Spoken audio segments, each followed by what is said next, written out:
Good evening, everyone. I'm back. I know it's been a couple of days. Y'all haven't seen me, probably somewhat close to a week, but don't worry about it. I'm back at the right time. For those who haven't had the opportunity to, because you've been at work or whatever you've been doing, tonight, NBA Finals kicked off. And yes, the Dallas Mavericks versus the one and only best team ever, Gang Green, Boston Celtics. We got to actually highlight the best play of the game. We calling these the disco goddammit dance on them highlights. So disco goddammit dance on them highlight. This is the first one, official one of the 2024 NBA Finals goes to my boy Jaylen Brown. Jaylen, show him how to bang on 4 players all at once. Well, crossed over Luka, juked over whatever, banged on, I think, Kyrie and Washington, but you banged on 2, but it was 4 of them that got a little bit of that work. Jaylen, let's see what you did. Charlotte, he's been their 3rd leading scorer in the playoffs. What a season he's had. Brown goes inside. Oh, yeah. Oh, what a slam from Jaylen Brown. I hope, Brown, yeah. Yes, the finish was nice. Bring it back but one more time. For those that ain't catching it the first separation, time. Remix, rewind. Mr. Brown. The MVP of the Eastern Conference Finals. Yeah, that's what that boy Jaylen Brown did. So salute to Jaylen Brown. You know what? We'll give a little bit of love to the Mavericks because Luka's game, unbelievable. As you guys know, unbelievable. He was the highest scorer. Let's give a little highlights to that boy Luka. Really wants to play. This is the furthest. Oh, Doncic with Celtics surrounding him. It's not going to rest until he wins a title. So much of the discussion around Jason Tatum is whether or not his jump shot goes in. Luka did his Luka's thing. jump shot But goes in there. Back to that boss town. That boy Porzingis. Look at him everywhere. We got to give him first game back. This is what he did first game back out the gate. Luka, take some notes. Not that you need them, but take some notes on what y'all need to figure out an answer for. That boy Porzingis. Show him why they need to figure this out. Porzingis, nonstop. At an elite level, he's not defined by his jump shot. Porzingis, guarded by Harvey, leans in. Harvey tried to draw a foul. Porzingis knocks down his first, and that is a shooter. So, hey, once again, these are the disco goddammit dance on them highlights. Whoever's going to get the next game, I'm going to say it's probably going to be that boy Brown. That boy Brown is going to get it again. Porzingis came out, he had it, but that dunk had places going crazy.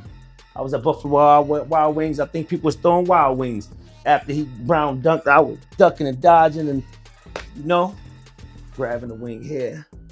My little cheat day on my little diet, I had to, had a wing or two. Those Thai curry wings at Buffalo Wild Wings, Thai curry, banging. Those in the Chipotle barbecue, dry rub, that's all you need. And I'm going to do a little quick recap. We're not going to spend too much time on that because a lot of you already knew, how it was going down. So, for those that's been sleeping under a rock, Boston Celtics in 6. Some people saying 5. Maybe we do the 5. We'll see what we do. But give y'all a little quick recap now. Porzingis is back in the lineup. Came out, killing the game. Porzingis in 20 minutes on the court scored 20 points. They unstoppable in the first quarter. First half, unstoppable. We switching off. We doing everything we need to do. They had no answer for him. He's shooting over everybody, blocking shots, everything. I think Porzingis, let's go on some stats here. We'll give a couple stats. Let's see here. Porzingis had 20 points in 20 minutes, 6 rebounds. That boy Brown, Brown had 30. He played 37 minutes, had 22 points. Brown wasn't going to get outdone by Porzingis, right? He had 6 rebounds. Tatum, a quiet 16. 42 minutes, 16, 11 rebounds though, right? White, 15, and Horford had 10 points, right? Mavericks side, can't lie. Luka, unstoppable. He going to get his. Luka led everybody. Luka had 30 points. 38 minutes, 30 points. Kyrie had a quiet night. Kyrie wasn't as effective as I anticipated Kyrie being back in Boston, where we normally boo him every time he comes in. I thought he would come in with a statement that let us know that, hey, Kyrie's in the house, he's not going for it. Kyrie only had 12 points, 36 minutes. And Washington had 14 points in 36 minutes. So, and those were the leading scorers on the Mavericks side. The writing's on the wall. We most likely going to strong arm this whole thing, rightfully so. But that's not what I want to talk about, because we don't need to talk about that. Boss Town, you know how we do. A little bit of water. I'm kind of worked up. This is what I want to talk about, right? This is the problem I have, right?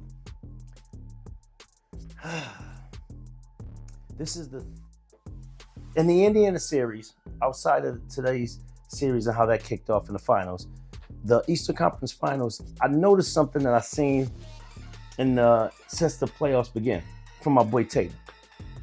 As we know, if people have been watching since last year and this year, Brown is actually being more consistent. Brown has always been a beast, but his inconsistency over the last 2 years, he had good games, bad games, and so on and so forth.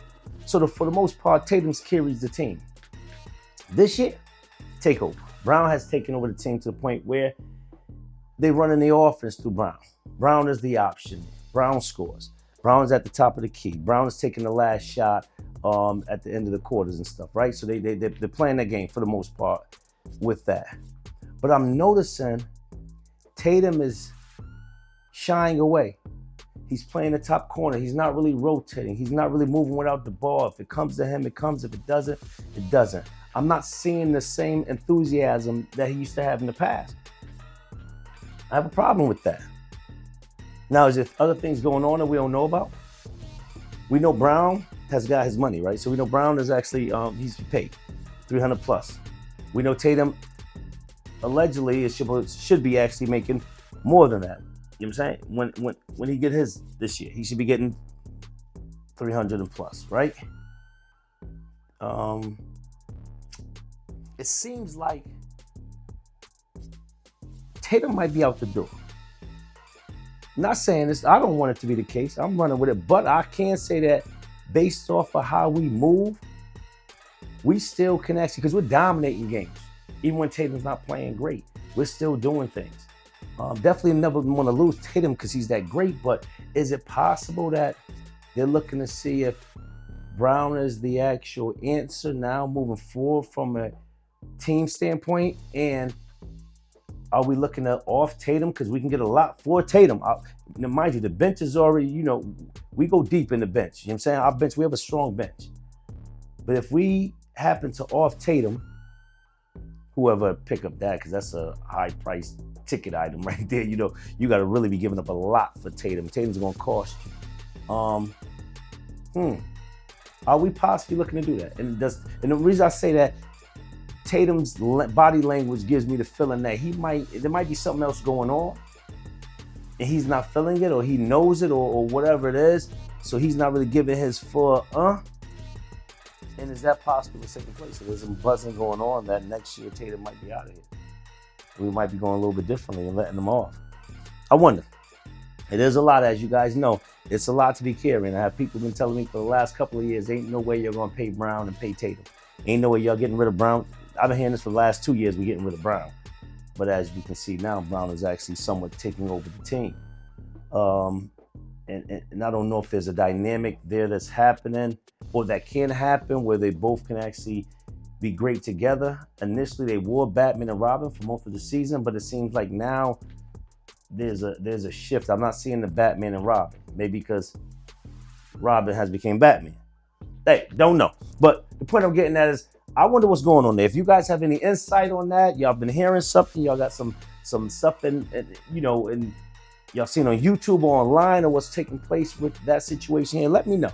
I want to, I'm kind of curious to see what's taking place there.